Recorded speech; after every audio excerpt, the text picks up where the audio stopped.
आप देख रहे हैं उत्तराखंड लाइव न्यूज, खबरों की सच्चाई तक।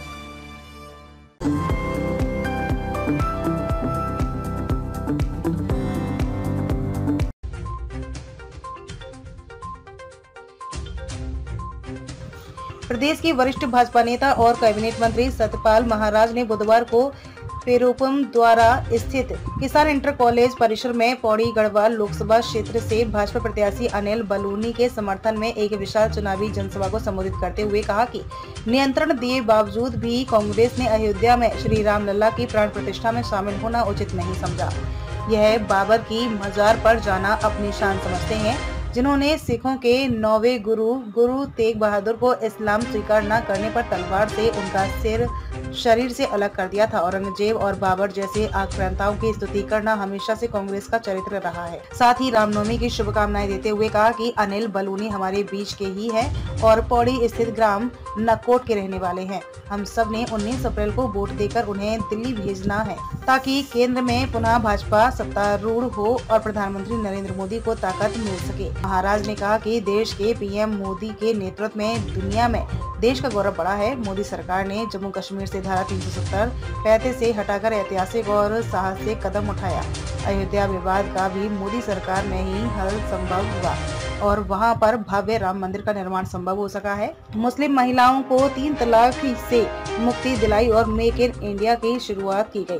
उन्होंने जानकारी देते हुए बताया कि राज्य आपदा मद में गिरजा मंदिर के सुरक्षात्मक कार्य हेतु 10 करोड़ स्वीकृत किए जाने के साथ साथ 5 करोड़ के टेंडर भी हो चुके हैं। इसके अलावा लेटी चोपड़ा रामपुर टोंगिया को राजस्व ग्राम भी घोषित किया गया है। उन्होंने कहा कि मोदी सरकार के 10 साल के कार्यकाल में जहां एक ओर हम विकसित भारत की ओर बढ़ रहे हैं, वहीं आज देश दुनिया की 5वीं सबसे बड़ी आर्थिक शक्ति भी बनकर उभरा है। जबकि कांग्रेस की मनमोहन सरकार के 10 साल के कार्यकाल में कोयला घोटाला के तहत कोयला ब्लॉकों के आवंटन में सरकारी खजाने को 1.86 करोड़ रुपए का चूना लगाया गया। 2010 में कॉमनवेल्थ गेम्स में लगभग 70,000 करोड़ रुपए का घोटाला किया गया है। 2G टेलीकॉम या स्पेक्ट्रम में 1.76 करोड़ रुपए घोटाला हुआ है। शारदा चिटफंड घोटाला लाखों निवेशकों से 40,000 करोड़ रुपए का हेरफेर सामने आया है। INX मीडिया मामले में 305 करोड़ रुपए की विदेशी धनराशि पाने के लिए विदेशी निवेश संवर्धन बोर्ड FIPB की मंजूरी पाने में अनियमितता बरती गई थी। एयरलेस मैक्सिस डील में कांग्रेस सरकार ने 3500 करोड़ की FDI की मंजूरी बिना cabinet committee on economic affairs की मंजूरी को दे दी गई है। आदर्श हाउसिंग सोसाइटी और अगस्ता वेस्टलैंड हेलीकॉप्टर जैसे 15 बड़े घोटाले हैं जो कांग्रेस राज में हुए।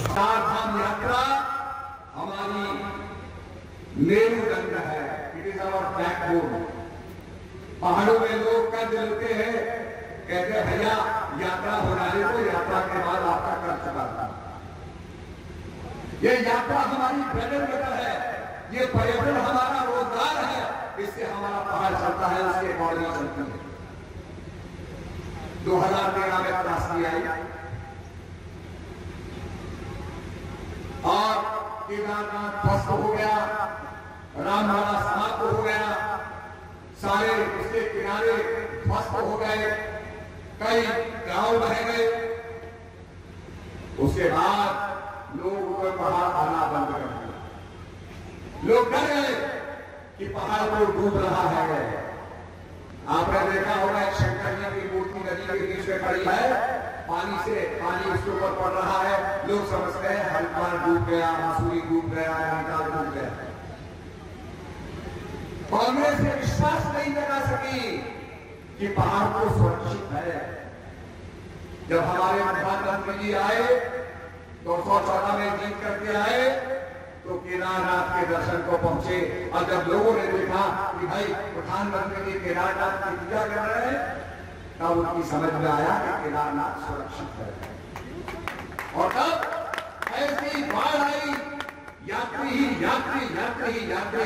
2023 और 24 के अंदर मैं बताना चाहूंगा, यमुनोत्री में 7,35,240 यात्री आए, गंगोत्री में 9,05,174 यात्री आए, केदारनाथ में 19,61,025 आए, बद्रीनाथ में 18,39,551 आए, हेमकुंड साल में 1,77,463 आए। चार धाम यात्रियों की कुल संख्या 56,18,457 और ये यात्री ने हमारा रिकॉर्ड तोड़ दिया। इसने सारे रिकॉर्डों को तोड़ करके हम लोगों को नया अवसर दिया। सारा पहाड़ आज पर्यटन की दृष्टि से आगे बढ़ रहा है।